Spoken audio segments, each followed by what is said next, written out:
this thing is up in the sky. China's surveillance balloon is triggering a diplomatic row that has prompted U.S. Secretary of State Antony Blinken to postpone his weekend trip to Beijing. It's an irresponsible act, and that the PRC's decision to take this action on the eve of my planned visit is detrimental to the substantive discussions that we were prepared to have. The U.S. is accusing China of violating international law.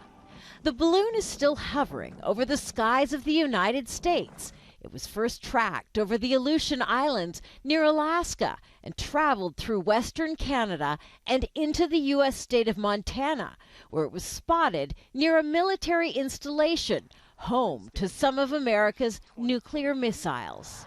I have no idea what this thing is. It seems so brazen and just so insane to me that anyone would even attempt to just push a balloon over the sky.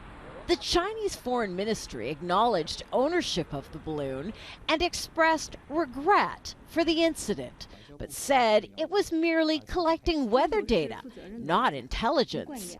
The Pentagon has its doubts. Still, it says the balloon is not a threat to anyone on the ground or planes since it's flying well above commercial air traffic.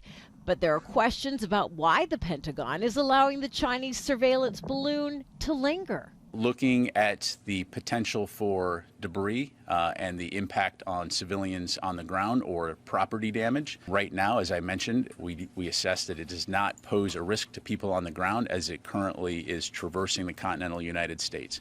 That hasn't satisfied Biden's critics in Congress, who believe the U.S. needs to take further action to punish China. We cannot reward the CCP for this kind of flagrant violation of our sovereignty by pretending everything is business as normal. And a grip and grin session with Xi Jinping as this was happening would have been a terrible look for U.S. diplomacy.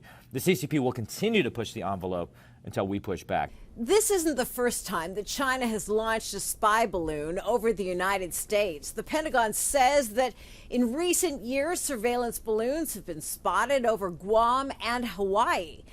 But in the case of this current balloon, the Pentagon won't say whether or not it eventually will be shot down, only that it's expected to drift over the United States for the next couple of days. Kimberly Halkett, Al Jazeera, the White House.